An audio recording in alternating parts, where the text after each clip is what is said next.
प्रतिनिधि सभा पुनर्स्थापना गर्ने सर्वोच्चको फैसला। प्रतिनिधि सभा पुनर्स्थापना गर्न 13 दिनभित्र संसद बैठक बोलाउन सर्वोच्चको आदेश। कांग्रेस भन्छ अदालतले संविधानको रक्षा गर्यो, लाख लाख सलाम। प्रचण्डको प्रतिक्रिया, सहमतिबाटै अगाडि बढ्छौं, प्रतिगमनकारीसँग सहकार्य गर्नुहुन्न। रविन्द्र मिश्र भन्छन् तानाशाह बन्ने ओलीको प्रयास विफल। योगेश भट्टराई भन्छन् संसद पुनर्स्थापनाले 3 करोड नेपालीको जित भएको छ। संविधानविद विपिन अधिकारीको प्रतिक्रिया, सर्वोच्चले जे गर्नुपर्ने हो त्यही गरेको छ। उपेन्द्र यादव भन्छन् सर्वोच्च अदालतप्रति जनताको विश्वास झनै बढेर गएको छ। पूर्व प्रधान न्यायाधीश सुशीला कार्की भन्नुहुन्छ संविधानलाई अदालतले बचायो, अब संसद र अदालत पनि बलियो भयो। बाबुराम भट्टराई भन्छन् सर्वोच्च अदालतले नेपाली भस्मासुरको वध गरेर लोकतन्त्रको रक्षा गर्यो।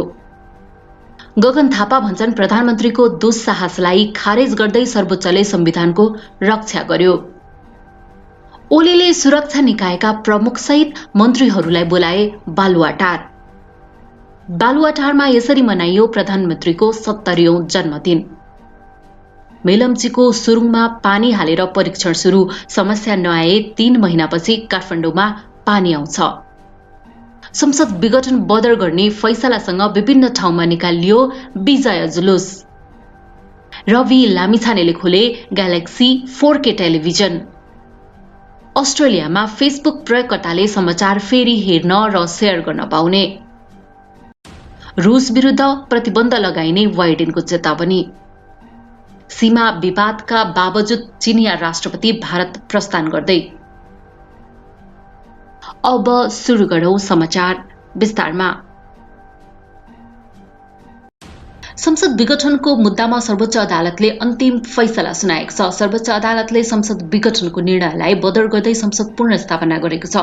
बहस सुनवाई सकिएपछि मंगलबार सर्वोच्चको संवैधानिक इजलासले यस्तो फैसला सुनाएको हो।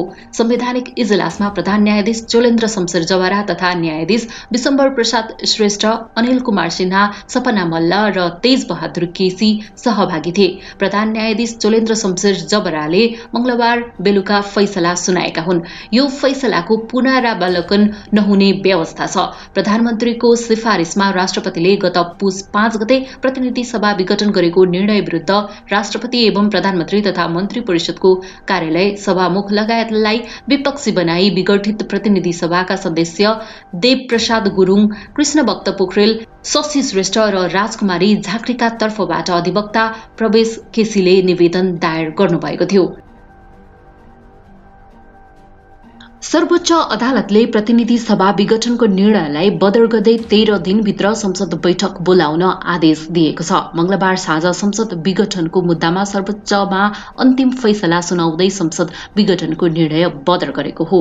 प्रतिनिधि सभा विघटन विरुद्ध परेको रिटको फैसला सुनाउँदै प्रधान न्यायाधीश चोलेन्द्र शमशेर जवराले संविधानले प्रधानमन्त्रीलाई प्रतिनिधि सभा विघटनको अधिकार नदिएको प्रश्न पारे। उनले संविधानको धारा 76 को उपधारा 7 बमोजिम प्रतिनिधि सभा विघटन नहुने भन्दै त्यसलाई बदर गरिएको निर्णय सुनाएका हुन्।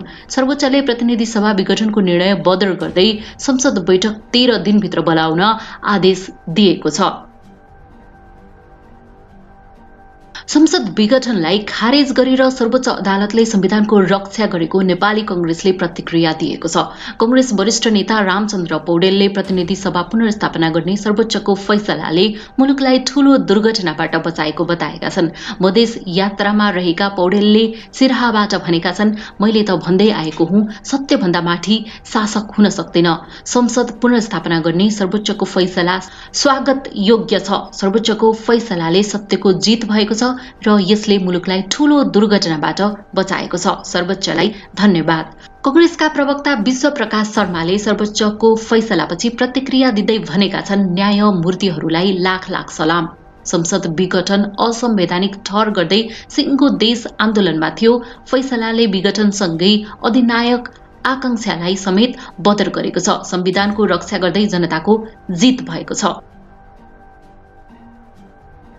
नेपाल कम्युनिस्ट पार्टी नेकपाका अध्यक्ष पुष्पकमल दाहाल प्रचण्डले प्रतिनिधि सभा पुनर्स्थापना हुँदा नेपाली जनताको जित भएको बताएका छन्। सर्वोच्चले प्रतिनिधि सभा पुनर्स्थापना गर्ने निर्णय सुनाए लगत्तै छोटो प्रतिक्रिया दिँदै प्रचण्डले जनताको जित भएको बताएका हुन्। यो निर्णयले संविधानवाद, नेपाली जनता, गणतन्त्र र लोकतन्त्रको जित भएको प्रचण्डले सुनाए। अदालतको फैसलाले नेपाली जनताको जित भएको छ। प्रचण्डले भने यो निर्णयले संविधानवाद, नेपाली जनता, गणतन्त्र र लोकतन्त्रको जित भएको छ। विवेकशील साझा पार्टीका संयोजक रविन्द्र मिश्रले प्रतिनिधि सभा पुनर्स्थापना भएसँगै प्रधानमन्त्री केपी ओलीको तानाशाह बन्ने प्रयास विफल भएको बताएका छन्। प्रतिनिधि सभा पुनर्स्थापना भएपछि प्रतिक्रिया दिँदै मिश्रले यस्तो बताएका हुन्। जो हुनुपर्थ्यो त्यही भयो। सर्वोच्चको आजको फैसलाले दूरगामी ऐतिहासिक महत्व राख्छ। उनले भनेका छन्, लोकतन्त्र र संविधानको चिरहरण गरेर लोकतान्त्रिक माध्यमबाटै तानाशाह बन्ने ओलीको प्रयास विफल भएको छ। मिश्रले नेपाली राजनीतिमा ओली प्रवृत्ति समाप्त नभएको बताए। सँगै उनले ओलीको विप्लव देउबा प्रचण्ड हुन नसक्ने बताएका छन्। सर्वोच्च अदालतले फैसला सुनाउँदै गर्दा नेकपा प्रचण्ड माधव समूहका अध्यक्षद्वय पुष्पकमल दाहाल प्रचण्ड र माधव कुमार नेपाल भरतपुरस्थित चितवन गार्डन रिसोर्टमा थिए। उनीहरूले यही संसद पुनर्स्थापना भएको खबर सुने। प्रधानमन्त्री केपी शर्मा ओलीले गरेको संसद विघटनको विरोधमा बुधबार चितवनमा हुने विरोध सभालाई सम्बोधन गर्न अध्यक्षद्वय भक्तपुर पुगेका थिए। तर संसद पुनर्स्थापना भएकाले बुधबारको सभा विजय जुलुसमा परिणत हुने नेताहरूले बताएका छन्। पुनर्स्थापनाको खबर सुनेपछि प्रचण्ड र माधव नेपाल खुसी देखिएका छन्। सहभागीहरूसँग खुसी साट्दै प्रचण्डले सबैलाई बधाई दिएका छन्।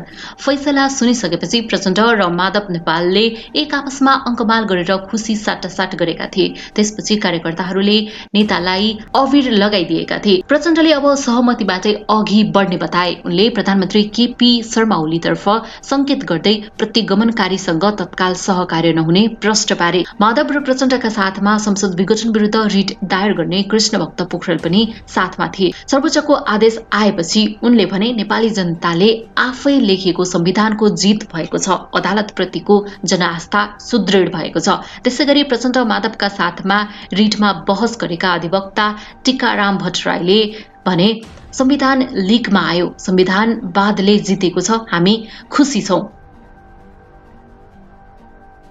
सर्वोच्च अदालतले संसद पुनर्स्थापनाको फैसला गरेसँगै नेकपाका योगेश भट्टराईले 3 करोड नेपालीको जित भएको बताएका छन्। सर्वोच्च अदालतले स्वतन्त्र न्याय र आफ्नो गरिमालाई उच्च गरेको छ। भट्टराईले ट्वीट गरेका छन्, 2 महिना लामो बहसपछि सर्वोच्चको संवैधानिक इजलासले सर्वसम्मत रूपमा संसद विघटन गर्ने निर्णय बदर गरेको हो।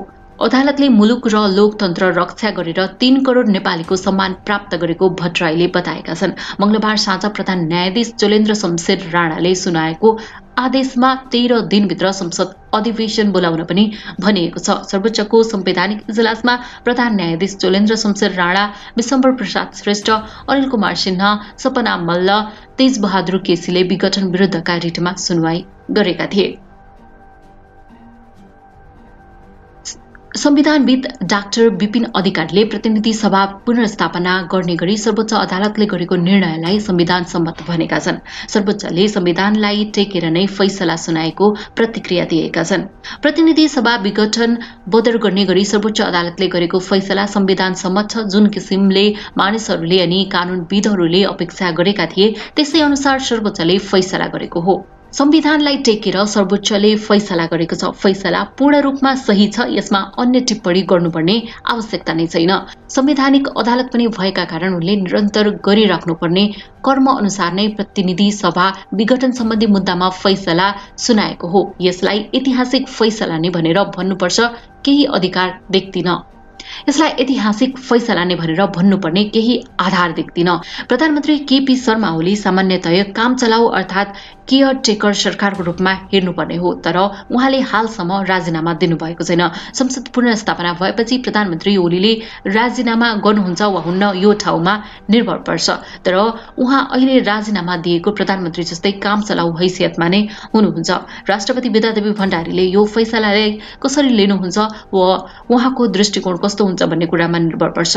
यदि उहाँले संसद पुनर्स्थापनाको सन्दर्भमा प्रधानमन्त्रीको काम चलाऊ हैसियतलाई स्वीकार गर्नु भएन भने पुनर्स्थापित संसदले प्रधानमन्त्री विरुद्ध अविश्वासको प्रस्ताव ल्याउनेछन्। यदि राष्ट्रपतिले पनि सकारात्मक रूपमा लिनुभयो भने उहाँले नयाँ सरकार निर्माणको प्रक्रिया अगाडि बढाउनुहुन्छ।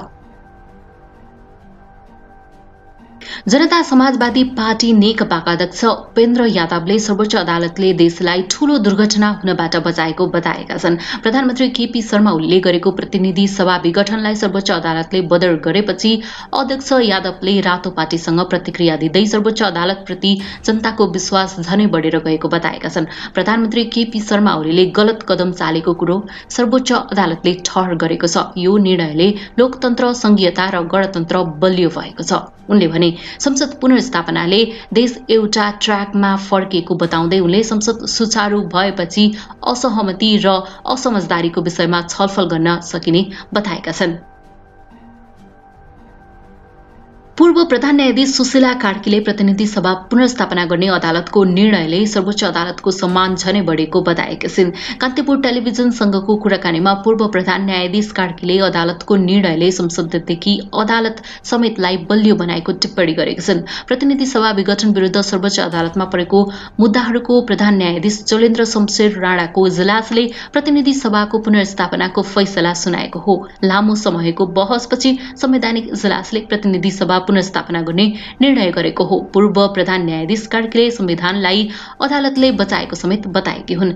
नेपाल कम्युनिस्ट पार्टीमा आन्तरिक द्वन्द्व बढ्दै गएपछि प्रधानमन्त्री केपी शर्मा ओली पुस 5 गते प्रतिनिधि सभा विघटन गरेका थिए।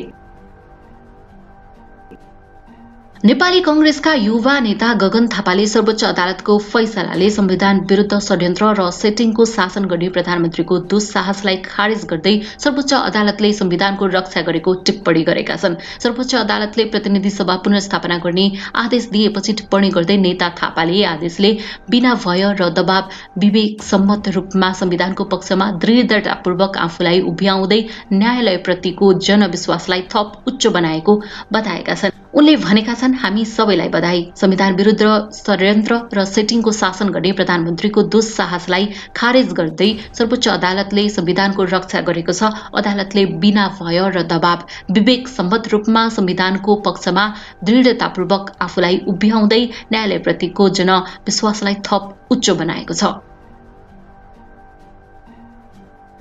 प्रधानमन्त्री केपी शर्मा ओलीले चारैवटा सुरक्षा निकायका प्रमुख र सबै मन्त्रीहरूलाई बालुवाटार बोलाएका छन्। बेलुका 5:30 बजेका लागि बालुवाटारमा बोलाइएको एक मन्त्रीले जानकारी दिए। सुरक्षा निकायका प्रमुख र मन्त्रीहरूलाई प्रधानमन्त्रीले बोलाउनु भएको छ। छलफलको विषयबारे जानकारी दिएको छैन। उनले भने मंगलबार बिहान राष्ट्रिय सुरक्षा परिषदको बैठक लगत्तै मन्त्री परिषद बैठक बसेको थियो। सुरक्षा परिषदको बैठकमा नेत्र विक्रम चन्द नेतृत्वको नेकपाबारे समीक्षा र निर्वाचन सुरक्षाका विषयमा छलफल भएको थियो। प्रधानमन्त्री केपी शर्मा ओलीले 70औं जन्मदिन मनाएका छन्। प्रधानमन्त्री ओलीले आफ्ना 70औं जन्मदिन बालुवाटारमा मनाएका हुन्। उनलाई 91 वर्षीय बुबा मोहन प्रसाद ओलीले टीका लगाएर आशीर्वाद दिएका छन्। प्रधानमन्त्री ओलीलाई जन्मदिनको शुभकामना दिन उनका परिवार सदस्य बालुवाटारमा पुगेका थिए। मेलम्ची खानेपानी आयोजनाको सुरुङको परीक्षण गर्न पानी हालिएको छ। खानेपानी मन्त्री मणिचन्द्र थापाले पानी खोलेर सुरुङ भर्ने कामको सुरुवात गर्नुभएको हो। 26.5 किलोमिटर लामो सुरुङमा गएको असारमै पानी भरेर परीक्षण गरिएको थियो। तर त्यसबेला हेलम्बु गाउँपालिका 1 मा रहेको मुख्य गेट फुटेर दुर्घटना भएको थियो। दुर्घटनापछि गेटमा देखिएको त्रुटिलाई सुधार गरेर सोमबार फेरि परीक्षणको काम सुरु गरिएको मेलम्ची खानेपानी विकास समितिका प्रवक्ता राजेन्द्र पन्तले जानकारी दिनुभयो। एकजना इन्जिनियर र एकजना चालकलाई बगाउने गरी भएको दुर्घटनापछि सुरुङ मुहानस्थल गेट लगायत संरचनाको फेरि जाँच र सुधार गरेको मेलम्ची खानेपानी विकास समितिका प्रवक्ता पन्तले बताउनुभयो। सम्भावित दुर्घटनालाई ध्यान दिएर विशेष सतर्कता अपनाएको र दुर्घटना भइहालेमा उद्धारका लागि हेलिकप्टरलाई तयारी अवस्थामा राखिएको पनि उनले जानकारी दिनुभयो। सिन्धुपाल्चोकको मेलम्ची खोलादेखि काठमाडौँको सुन्दरीजलसम्मको 26.5 किलोमिटर सुरुङ भर्न 15 देखि 20 दिन लाग्ने आयोजनाले जनाएको छ। सुरुवाती चरण भएकाले सुरुङको क्षमता अनुसार पानी छोड्ने छैन। परीक्षणका लागि प्राविधिक मापदण्ड अनुसार प्रति सेकेन्ड 260 लिटरको दरले सुरुङमा पानी प्रवाह गरिनेछ। सुरुङमा पानी भरिएपछि झण्डै 10 दिन यत्तिकै राख्ने र त्यसपछि प्रति सेकेन्ड 260 लिटरको दरमा 15 देखि 20 दिन लगाएर बाहिर पानी फालेर सुरुङ खाली गरिनेछ। पानी सबै फालिसकेपछि सुरुङको गुणस्तर फेरि परीक्षण गरिने आयोजनाले जनाएको छ। केही समस्या देखिए समाधान गरेर सुरुङमा नियमित पानी पठाउने प्रवक्ता पन्तले बताउनुभयो। यो पानी सुन्दरी जलमा तयार रहेका 2 वटा प्रशोधन केन्द्र हुँदै वितरण प्रणालीमा पठाइने र यी सबै कामका लागि झण्डै 3 महिना लाग्ने प्रवक्ता पन्तले बताउनुभयो। मेलम्चीबाट दैनिक 17 करोड लिटर पानी काठमाडौँ उपत्यकामा आउने आयोजनाले जनाएको छ। सञ्चारकर्मी रवि लामिछानेले नयाँ च्यानल ग्यालेक्सी 4K टेलिभिजन ल्याउने घोषणा गरेका छन्। मंगलबार होटल मेरिटमा पत्रकार सम्मेलन गर्दै लामिछानेले ग्यालेक्सी 4K टेलिभिजनको शुभारम्भको घोषणा गरेका हुन्। हालै न्यूज 24बाट बाहिरेका लामिछानेले यस लगत्तै नयाँ टेलिभिजन ल्याउने जानकारी दिएका थिए। न्यूज 24मा उनको सीधा कुरा जनतासँग कार्यक्रम निकै चर्चित बनेको थियो। लामिछानेले नयाँ टेलिभिजनमा सीधा कुरा कार्यक्रम सञ्चालन गर्ने जानकारी दिए। त्यस्तै टेलिभिजनमा विजय कुमार, राजेश हमाल, दीपक राजगिरी, रमेश प्रसाई, महावीर पुन लगायतले पनि कार्यक्रम सञ्चालन गर्ने जानकारी दिएको छ। टेलिभिजनको अध्यक्षमा डीवी राई, उपाध्यक्षमा छविलाल बन्झाडे र प्रबन्ध निर्देशकमा लामिछाने रहेका छन्। फेसबुकले अस्ट्रेलियामा आफ्ना प्रयोगकर्ताले फेरि समाचार सामग्री हेर्न पाउने घोषणा गरेको छ। एउटा प्रस्तावित कानूनको विरोधमा गत बिहीबारदेखि फेसबुकले आफ्नो मञ्चमा अस्ट्रेलियाबाट समाचार हेर्न नमिल्ने बनाइदिएको थियो। उक्त कानूनमा गुगल र फेसबुकले समाचार प्रयोग गरे बापत प्रकाशकलाई शुल्क तिर्नुपर्ने प्रावधान राखिएको थियो। अस्ट्रेलियाका एक वरिष्ठ अधिकारीले फेसबुकमा न्यूज पेजहरू आगामी दिनमा फेरि खुल्ने बताएका छन्। उनका अनुसार त्यसका लागि कानूनमा संशोधन गरिनेछ। संवाद होस् भन्ने आफ्नो कानूनको उद्देश्य भएको अस्ट्रेलिया सरकारले जनाएको छ। विश्वभरि नै चासोपूर्ण हेरिएको निर्णय सम्बन्धी यो विषयलाई फेसबुक र गुगलले विरोध गरेका थिए। फेसबुकले अस्ट्रेलिया सरकारसँग भएका छलफलहरूबाट आफू ढुक्क भएको मंगलबार जनाएको छ। अमेरिकी राष्ट्रपति जो बाइडेनले रूस विरुद्ध प्रतिबन्ध लगाउने चेतावनी दिएका छन्। रूसका विपक्षी नेता एलेक्सी नाभाल्नीलाई कारागार राखेको अभियोगमा उनले प्रतिबन्ध लगाउने धम्की दिएका हुन्। अमेरिकाले युरोपेली राष्ट्रसँग मिलेर केही दिनमै प्रतिबन्धको खाका तयार पार्नेछ। उक्त खाका अनुसार नै चल्नेछ उनले भने। राष्ट्रपति भ्लादिमिर पुटिनका तीव्र आलोचक नाभाल्नीलाई 6 महिना पहिले कथित रूपमा विष खुवाइएपछि कोमामा पुर्याइएको थियो। त्यसपछि पनि सरकारले विभिन्न अभियोगमा उनलाई पक्राउ गरेर दुःख दिँदै आएको छ। त्यसैले रूस विरुद्ध कठिन कदम चाल्न आवश्यक भएको बाइडेनले बताए। सीमा विवादका बावजुद चिनिया राष्ट्रपति सी जिनपिङले भारत भ्रमण गर्ने भएका छन्। भारतमा आयोजना हुन लागेको ब्रिक्स सम्मेलनमा सहभागी हुन राष्ट्रपति सी दिल्ली आउन लागेका हुन्। लद्दाख तथा दोकलामा सीमा क्षेत्रमा केही वर्षदेखि नै दुई देशबीच विवाद र झडप भइरहँदा चिनिया नेताको भारत भ्रमणलाई महत्त्वका साथ हेरिएको छ। ब्राजिल, रसिया, भारत, चीन र दक्षिण अफ्रिकाले 2009मा ब्रिक्स गठन गरेका हुन्। उक्त बैठकमा दुई देशको सीमा विवादले गर्दा असर नपर्ने भन्दै चीनको विदेश मन्त्रालयले विज्ञप्ति जारी गरेको छ। चीनले विज्ञप्ति जारी गर्दै यस पटकको बैठक आयोजनामा भारतलाई समर्थन गर्ने जनाइसकेको छ। ब्रिक्स